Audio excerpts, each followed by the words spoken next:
Ouvrons nos Bibles dans le livre de Osée, chapitre 2, verset 16. Ok, Osée, chapitre 2, verset 16. Est-ce qu'on peut lire ensemble? On y va, 2. En ce jour-là, dit l'Éternel. Ok, en ce jour-là, dit l'Éternel, tu m'appelleras mon mari et tu ne m'appelleras plus mon maître. Ce passage ici est prophétique parce qu'il dit en ce jour-là. Il parle d'un jour qui doit venir. Et il nous révèle qu'en ce jour-là, notre amour pour Dieu, nous serons tellement amoureux de Dieu que notre relation avec Dieu va passer d'un niveau, du niveau de maître à serviteur au niveau de mari. Donc Dieu explique que notre relation va passer à un autre niveau. Nous serons tellement amoureux de Dieu que nous passerons de maître à mari. Il dit en ce jour-là. Donc c'est une prophétie. Les temps sont arrivés, les temps viennent et sont déjà là, où nous entrons, où nous marchons, justement, où le Saint-Esprit met le zoom sur cette relation-là de mari. Vous allez voir que même dans ce passage, vous pouvez sentir l'empressement de Dieu, ou bien plutôt la préférence de Dieu. Il dit, vous m'appellerez mari au lieu de maître. Vous sentez son empressement, que c'est ce qu'il désire. Et je voudrais, avant d'expliquer ce que je dis à l'introduction, parler un peu de cette position ici. Pourquoi même Dieu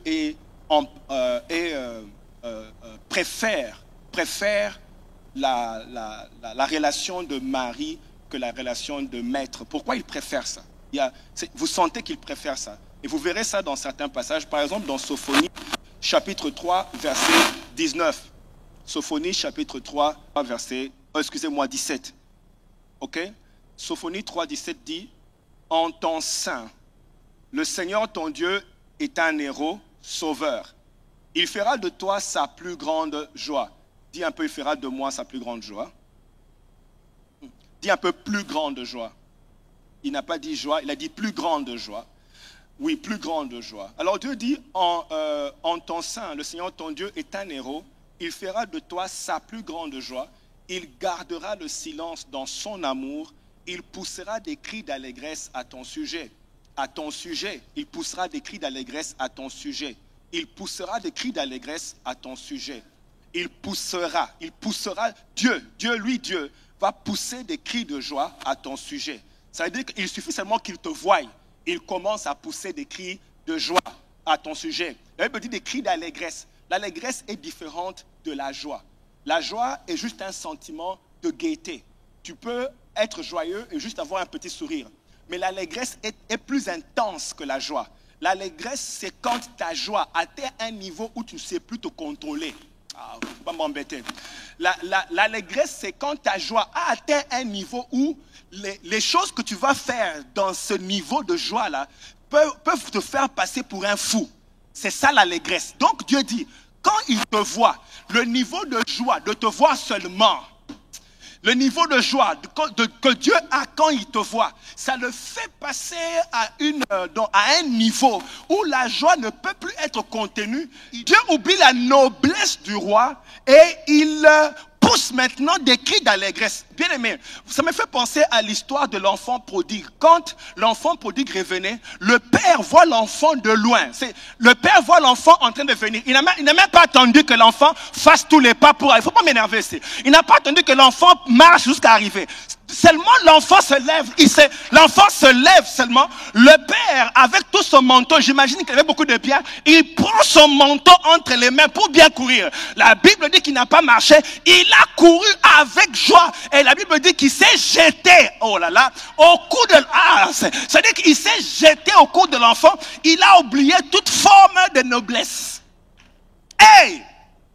Maintenant, Dieu dit qu'il te regarde quand tu te lèves. Il dit, dès que je te regarde, je pousse des cris d'allégresse.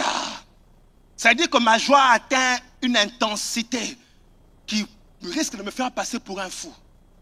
Vous savez, bien aimé, c'est compliqué parce que ce n'est pas tout le monde qui sent comme ça quand il te regarde.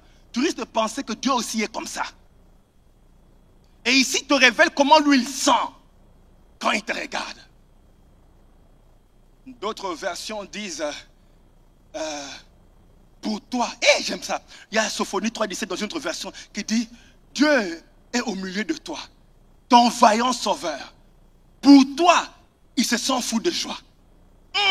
Son amour te restaurera, c'est-à-dire te restaurera, toute neuve.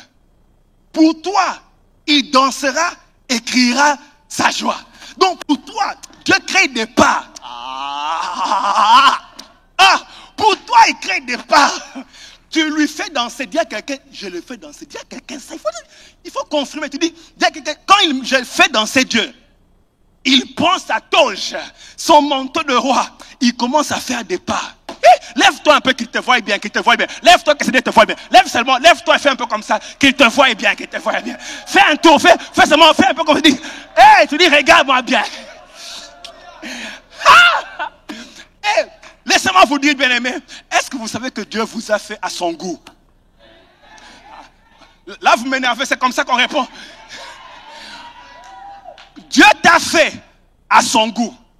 Donc, le nez que tu as là, il a regardé, dit, je vais le faire comme ça, je vais faire comme ça, je vais faire comme ça, je vais, et puis il regarde, dit, fais un peu, mais c'est comme ça quand il te regarde, il dit, c'est à mon goût, c'est à mon goût, c'est à mon goût. Et tu le déranges.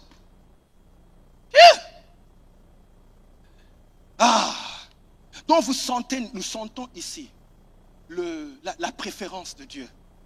Il préfère cette relation amoureuse là, à celle de serviteur. Ésaïe 62, verset 5. La Bible dit, oui, comme un jeune homme épouse une jeune fille. Oui, comme je répète cette partie-là. Oui, comme un jeune homme épouse une jeune fille, ainsi celui qui te rebâtit sera un mari pour toi.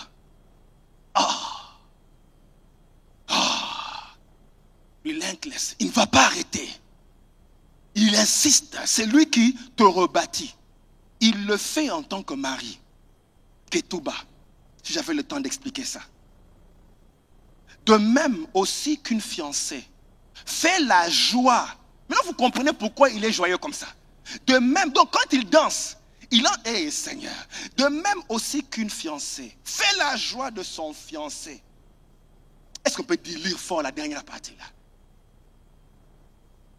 Tu feras la joie de ton Dieu. Mais tu feras la joie de ton Dieu comment? Parce que tu es. Mais comment?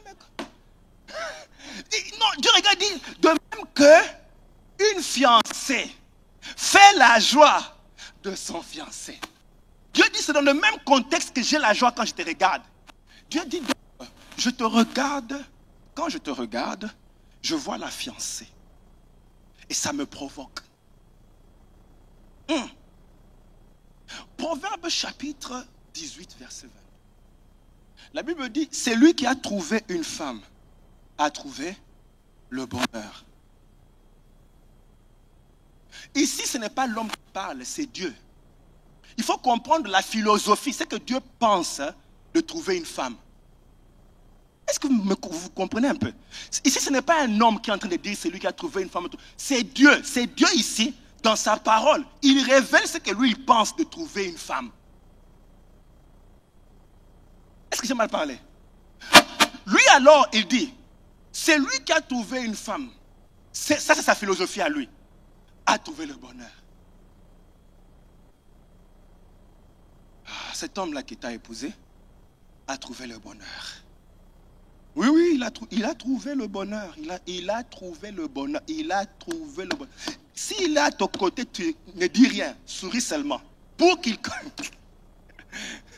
ne dis rien seulement, souris. Il va tout comprendre. Le bonheur, il a trouvé le bonheur. Éphésiens chapitre 5, verset 31. Est-ce qu'on peut lire? Éphésiens 5, verset 30. Lisons ensemble, on y va deux. C'est pourquoi l'homme quittera son père et sa mère et s'attachera à sa femme et les deux deviendront une seule chair. Ce passage est souvent mentionné dans les cérémonies de mariage. Vous l'entendrez souvent. Mais il paraît pour la première fois dans Genèse. Allons un peu lire dans Genèse ce que ça dit. Garde les doigts sur Éphésiens. Allons dans Genèse. On y va, 2.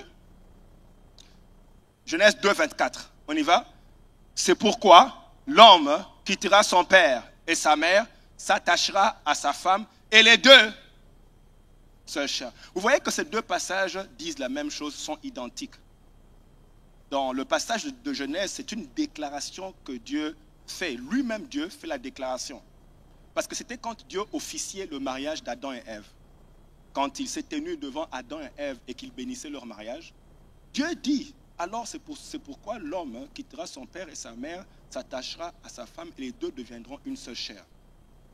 Maintenant, l'apôtre Paul revient plusieurs années plus tard pour expliquer que ce n'était pas vraiment, Dieu n'était pas vraiment en train de parler d'Adam et Ève. Alors maintenant, tenez-vous bien. Quand l'apôtre Paul revient plusieurs années, il dit que ce n'était pas vraiment Adam, c'était pas d'Adam et Ève que Dieu parlait. Il va plus loin pour expliquer que le Adam là que vous voyez, ce n'était pas vraiment lui dans cette histoire-là. Mais de qui Dieu parlait-il vraiment? Rentrons un peu dans Éphésiens chapitre 5, verset 31. Si on a trouvé, on dit un amen. C'est déjà là-bas. Est-ce qu'on peut lire ensemble? On y va, 2. C'est pourquoi l'homme quittera son père et s'attachera. Plus fort, on y va, 2. Ce mystère est. On dit ce mystère. Vous êtes où? Verset 32, on y va, 2. Mystère est. Je dis cela. Oh! Donc ce n'était pas Adam et Ève. Paul revient pour expliquer, dit non. Ce passage-là ne concerne pas principalement Adam et Ève. Mais Adam et Ève jouaient le rôle, ou bien étaient l'image de Christ et l'Église. Donc Adam représentait Christ et Ève représentait l'Église. Alors il dit, quand vous voyez le passage de c'est pourquoi l'homme quittera son père, c'est le passage que vous voyez là, il dit ce passage-là concerne Christ et l'Église. C'est-à-dire que lorsque vous voyez Adam et Ève s'unir, ils sont en train de décrire et de refléter une relation, une réalité spirituelle ou la relation de Christ et de l'Église. Adam est donc Christ, Ève, c'est l'Église. Est-ce que nous sommes ensemble jusque-là? Je vous explique pourquoi Dieu insiste sur cette relation. Vous le voyez jubiler quand il voit cette relation-là. Il insiste d'être mari. Paul explique donc. Il ne s'arrête pas que c'est Adam et Ève, c'est Adam et Ève. Nous sommes ensemble, me suivez. Il ne s'arrête pas seulement là. Il va plus loin pour dire, c'est un grand mystère. Il dit ce que vous voyez là, l'homme et la femme, c'est un grand mystère. Dis un peu grand mystère. Mystère, ce n'est pas quelque chose d'étrange, d'obscur ou d'incompréhensible. En fait, le mot mystère, c'était le mot ça veut seulement dire silence ou bien fermer la bouche. C'est ce que mystère veut dire, silence ou fermer la bouche. Ça veut dire qu'il y avait des connaissances qu'on donnait aux gens, aux initiés d'une science occulte ou bien certains groupes, les initiés d'un certain groupe, on leur donnait certaines informations et on leur ordonnait de fermer la bouche, de ne pas répéter ça. Alors c'était ça le mystère. Ok? Alors quand on parle de mystère par contre dans la parole de Dieu, le mystère ce n'est pas une chose cachée, le mystère c'est la volonté de Dieu qui est restée réservée ou cachée pendant un moment que Dieu finit par révéler. C'est ça un mystère. Okay? C'est pour ça que quand vous lisez par exemple dans Colossiens chapitre 1 verset 26, la Bible dit le mystère caché de tout temps et dans tous les âges mais révélé maintenant à ses saints. Ça veut dire que c'était caché mais Dieu maintenant l'a révélé. C'est un plan de Dieu, c'est un mystère, c'est un plan de Dieu. Maintenant Paul dit que l'histoire d'Adam et Ève là, c'est un plan de Dieu entre Christ et l'Église qui était un peu comme camouflé, caché pendant un moment, mais Dieu est en train de révéler. C'est-à-dire que si vous comprenez le mystère, bien aimé, il y a quelque chose si vous comprenez le mystère de Christ et l'Église, c'est-à-dire que Dieu maintenant est en train d'amener un zoom pour qu'on comprenne ce qu'il y a vraiment entre Christ et l'Église, là c'est quoi? Alors, il y a quelque chose entre Christ et l'Église. Dis un peu, il y a quelque chose.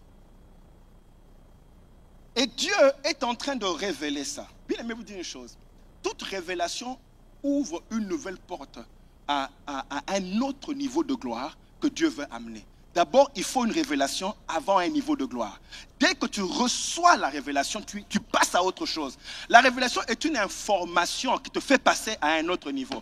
La révélation est une instruction. C'est-à-dire que c'est quelque chose que Dieu injecte en toi. Tu te dis, ah, qu'est-ce que je faisais ici? Maintenant, cette révélation me fait passer à un autre niveau. Donc, Dieu, maintenant, veut nous faire passer à un autre niveau d'opération, de fonctionnement avec lui. Il dit, pour passer à ce niveau, il y a une dimension dans la relation que nous avons avec Christ que nous devons comprendre pour passer à ce niveau-là.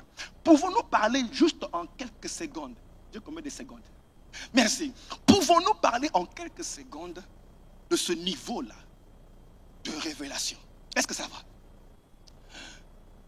D'abord, on se pose la question, pourquoi alors Dieu insiste? Pourquoi il veut avoir une épouse? Qu'est-ce qu'il y a dans l'épouse, dans cette relation? Qu'est-ce qu'il y a dans cette relation qu'il est en train de rechercher?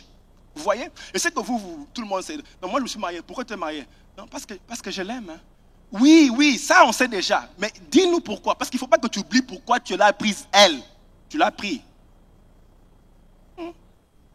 Tu l'as prise. Pourquoi elle? Vous voyez, il y a un monsieur qui rentre dans mon bureau, je lui demande, ok, je dis à sa femme, sors un peu, dis-moi pourquoi tu l'as épousée. Je dis, non, rentre d'abord, réfléchis, après reviens, dis-moi pourquoi elle.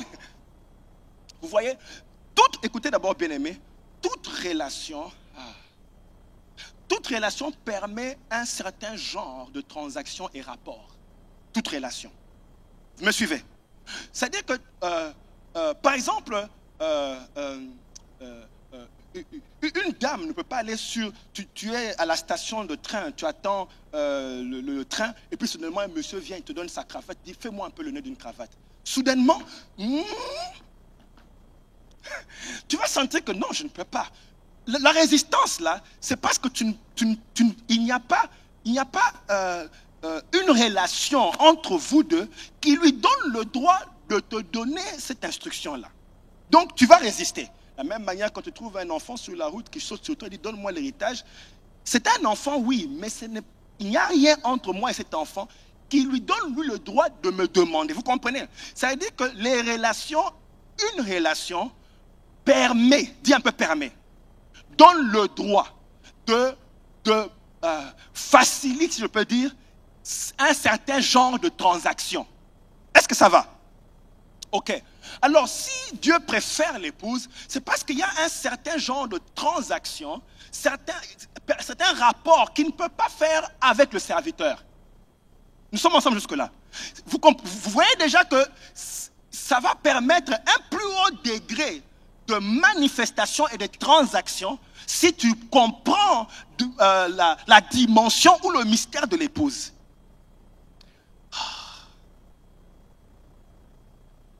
Ok. Donc, il y a quelque chose que Dieu recherche dans cette relation. Il se dit, si je continue à te garder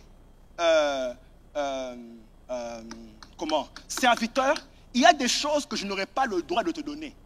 C'est-à-dire que même si lui, Dieu veut te donner, mais seulement parce que tu es serviteur, il ne peut pas te les donner. Vous devez comprendre que la relation est puissante par rapport à la permission de choses que Dieu peut faire dans ta vie. Il faut qu'il y ait une relation. Même quand on prie, on doit commencer par notre Père. Père, ça établit déjà pourquoi tu viens demander. Est-ce que vous me comprenez? Donc la relation est... Tu dois comprendre, je m'approche en tant que qui? Vous voyez, le besoin d'une relation amoureuse, d'épouse, hein, c'est parce que Dieu, comprenez, Dieu a des besoins. Il a des besoins. Dieu a des besoins. Et Dieu a besoin d'être intime. Il a un besoin d'intimité. Intimité. Dieu cherche. C'est un peu comme... comment je peux dire? Bon, je saute ça. Mais Dieu a besoin d'être intime. Dis un peu, Dieu a besoin d'une profonde intimité. Il cherche ça. Alors, Dieu ne veut pas une relation superficielle qui reste à la surface. Comme un bouet qui refuse de descendre dans l'eau. Mais il veut une relation dans laquelle il est permis de se dévoiler. Il veut être dans une relation où il a la permission de se dévoiler. Est-ce que vous suivez? Il veut, bien aimé, tu comprends bien que tu ne peux pas aller te dévoiler partout.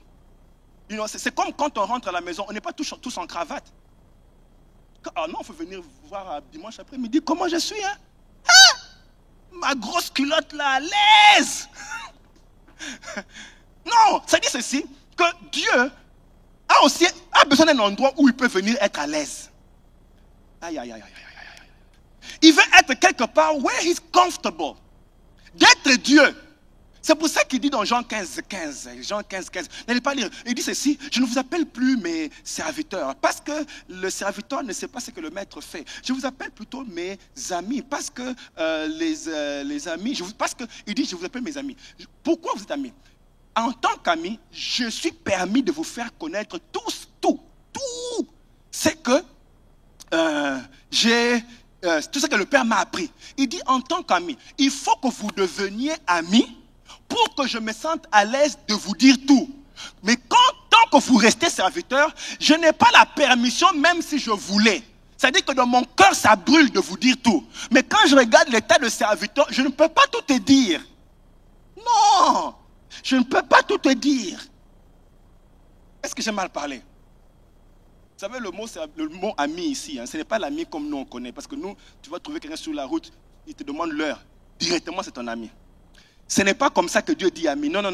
Je suis allé voir le mot ami, c'est plus profond. Le mot ami, ça vient de philos, qui veut dire un être très cher, aimé. Ça veut dire aimer d'une affection profonde et intime. Les variations du mot ou bien les déclinaisons, ceux qui ont fait le latin. Il y a affection, amoureux, baiser. Ah, voilà, il y a c'est ce que philos veut dire. Donc vous voyez que quand Dieu dit je vous appelle ami, il inclut même le baiser. Bien aimé, cette histoire d'amoureux, c'est grave. Dans le livre Le Cantique de Cantique, vous allez voir la 5, verset 16. La Tsunamite dit, son palais n'est que douceur. Toute sa personne est désirable. Hein. Tel mon bien-aimé, tel mon ami. Il appelle son bien-aimé ami. C'est-à-dire que, et pour elle, elle comprend que ami, c'est affection, baiser. C'est pour ça qu'elle a dit, son palais n'est que douceur. Si vous voulez d'autres versets, dit son palais, c'est sa bouche. Comment elle sait? Ok, continuons. Bien aimé, est-ce que je peux encore parler un peu, juste un peu? Jésus explique donc que la relation que lui il préfère, c'est la relation d'amis. Parce qu'en tant qu'ami, il a la permission d'ouvrir son cœur. Et ça, c'est les conversations qu'on fait sous les coussins.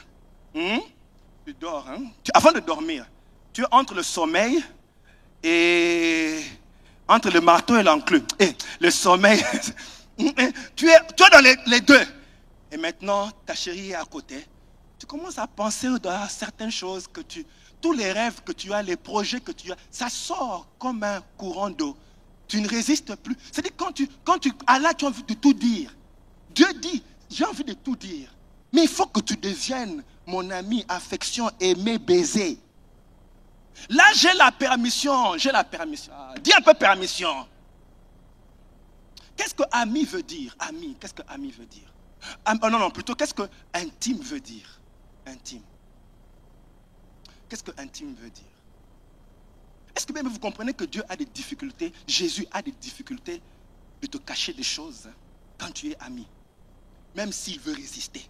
Il te regarde seulement ton sourire là. Et il va te donner les révélations des choses. Vous savez, moi je pense que le Père n'a pas tout dit. Hein? Il a dit, bon, pour le Fils, je ne peux pas te dire quand tu vas rentrer. Sinon, elle va savoir. Elle va finir par savoir. Tu dis tout. Il a dit ici, je dis tout ce que mon Père me dit. Donc, ce que le Père n'a pas dit, il ne dit pas. Ok. C'est quoi la définition de intime? Intime vient du latin intimus. Je ne sais pas si j'ai bien dit, vous le latin, excusez-moi, pardonnez-moi, je me répands. Mais ça vient de intimus. Intimus. Intimus, c'est... Intimus veut dire intérieur ou très profond. Ok, en biologie, intimus, c'est la paroi intérieure d'un organe. Par exemple, l'estomac a la paroi extérieure et puis à l'intérieur, il y a les layers, la paroi intérieure. Ce qui est à l'intérieur, c'est ce qu'on appelle intimus en biologie. Donc, ce qui est intime, c'est ce qui n'est pas découvert, mais qui existe. C'est-à-dire que quand tu regardes l'estomac, tu ne vois pas tout de suite ce qu'il y a à l'intérieur. Mais ça existe. C'est seulement pour les gens qui sont à l'intérieur. Donc, Dieu maintenant a la paroi extérieure et la paroi intérieure.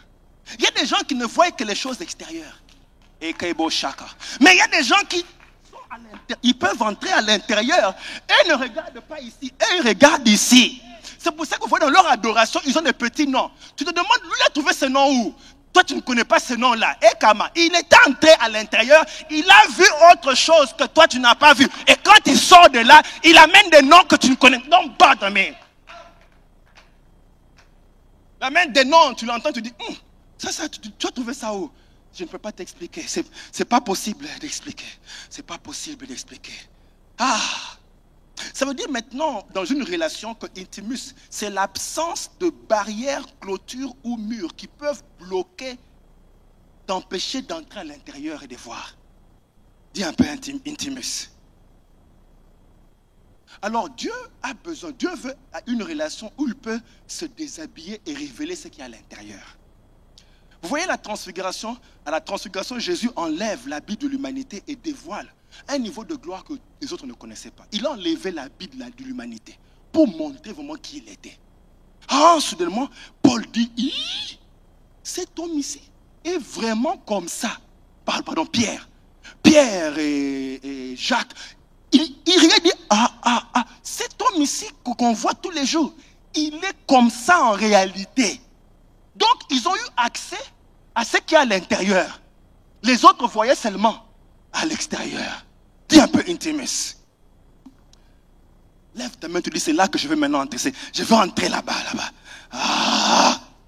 Alors, le disciple demande, vous savez que quand Jésus...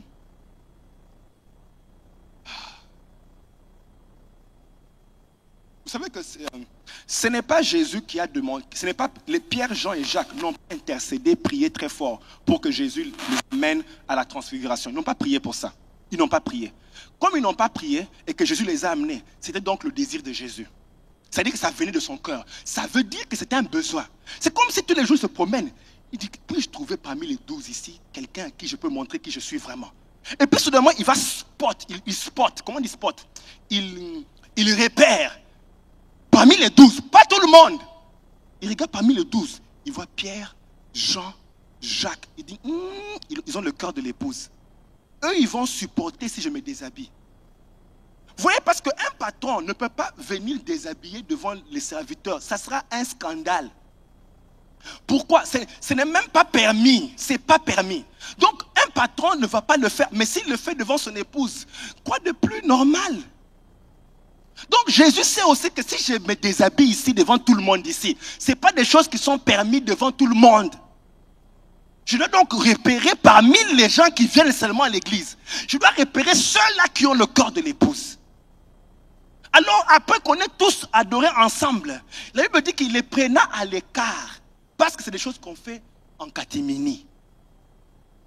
La Bible dit qu'il les prend à l'écart. Il ne le fait pas avec tout le monde. Bien qu'il avait amené tout, il appelle tout le monde disciple. Mais il y a d'autres qui ont graduate. Dans leur relation, they went a little bit higher. Dans leur relation, ils ont refusé les petites choses de l'extérieur qui ennuient. Ils ont dit, il doit y avoir quelque chose de plus profond, plus puissant, plus intense, plus grand, plus glorieux que ce qu'on fait ici. On fait ici, il n'y a rien. Maintenant, je veux aller plus loin. Et quand Jésus les a vus, il dit, voilà des gens qui veulent plus. Il dit, Pierre, Jean, Jacques, on ne reste pas avec les gens, on va à l'écart. Et quand il les amène à l'écart, ils se déshabillent. Ils n'ont pas fait, non. Vous voyez, avant, ils poussaient des cris d'horreur quand Jésus était à l'aise. Par exemple, quand il a marché sur l'eau, ils ont dit, un fantôme. Mais Jésus était à l'aise. C'est comme ça qu'il est. Mais comme eux n'avaient pas encore atteint un certain degré, ils ont poussé les cris. Mais ce jour-là, c'était normal. Ils ont même dit, faisons une maison ici et restons ici. Et Jésus dit, bon, vous voyez ces choses ici, c'est ce qu'on fait entre nous. Mais quand on va descendre, ne dis pas aux autres. Allez lire. Ne dites pas aux autres, ils n'ont pas le cœur de l'épouse. Ça sera un scandale. Si vous allez expliquer que je me suis déshabillé là-bas, il ne faut pas le dire. Dis un peu l'épouse.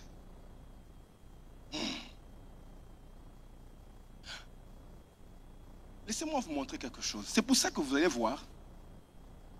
Dieu expliquait que, avec tous les autres serviteurs, c'est ce que j'ai essayé d'expliquer l'autre fois, avec tout le monde ici, je parle avec des énigmes.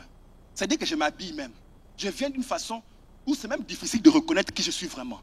Mais il dit avec mon serviteur. Allons lire ce passage. Lisons Nombre 12, 8. Est-ce que nous sommes arrivés là-bas? Lisons ensemble comme en famille, très fort. 2, on y va? Non, attendez, tout le monde est là. On peut lire? Allez, on y va. 2.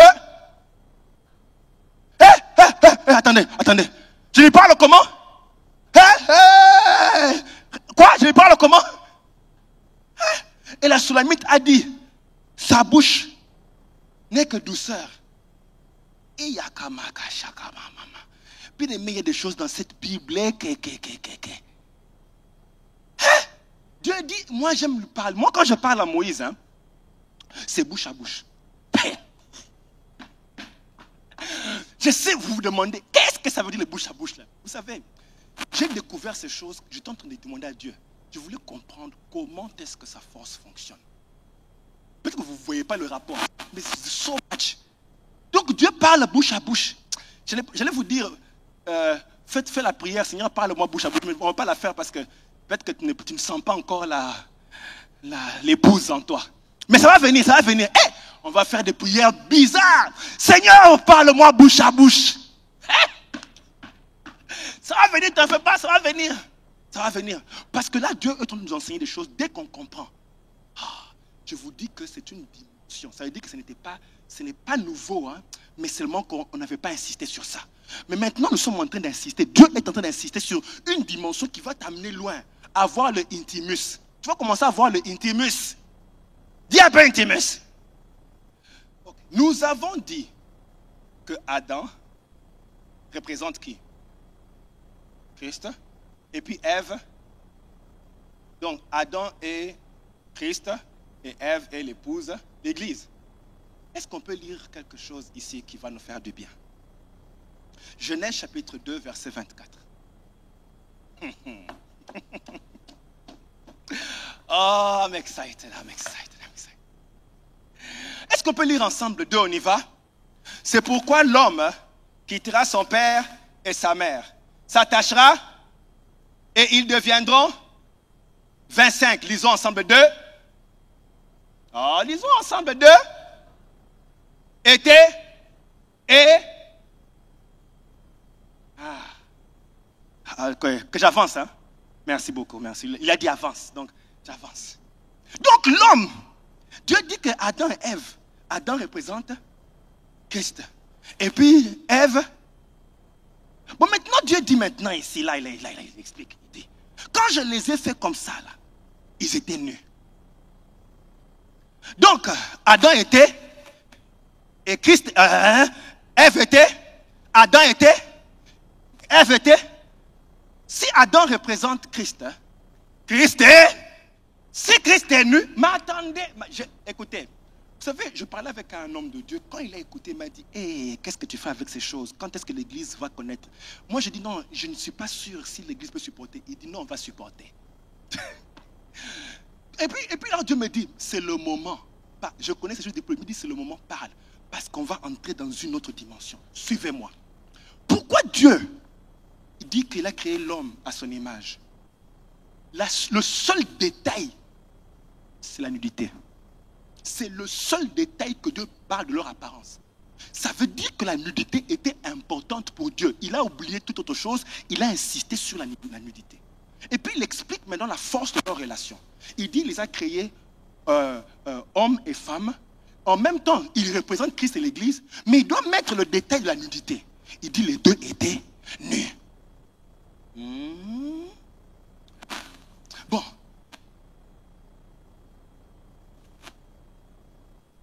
Moi, je vais faire dans les quelques 30 secondes. We will pick up next. j'introduis un peu and then we pick up sur la nudité. Mais pour qu'on ne m'explique pas trop de choses de mes critiques en ligne, je vais quand même donner quelques... Oui, parce que il y a beaucoup de théologiens, bon, ils vont me bombarder. Laissez-moi expliquer un peu juste 2-3 choses avant de partir. Suivez-moi. Vous savez, le problème maintenant avec nous, c'est que nous prenons le dictionnaire pour expliquer la parole de Dieu. Ça, c'est notre problème. Tu ne peux pas comprendre Dieu en prenant le dictionnaire pour comprendre ce qu'il dit. Il faut que le Saint-Esprit vienne te prendre et te conduise dans la vérité. C'est le Saint-Esprit qui conduit les gens dans la vérité. Il a dit, ça veut dire qu'il te prend la main, il te conduit dans les choses que Dieu dit, pas le dictionnaire. Si tu vas lire dans le dictionnaire, on va te dire qu'ils ont enlevé les habits, ils sont nus. Mais ce n'était pas vraiment, c'est pas ça de ça que je parle. À part le dictionnaire, une autre chose qui nous cause des problèmes, c'est tous les films qu'on regarde bizarres là. Parce que dès qu'on dit nu, les flashs reviennent. Donc tu ne sais plus voir les révélations de Dieu, toi tu es en train de voir les films. Et puis tu dis, Dieu est comme ça. Non.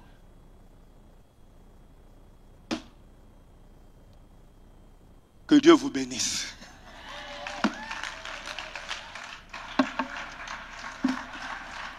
Que Dieu vous bénisse.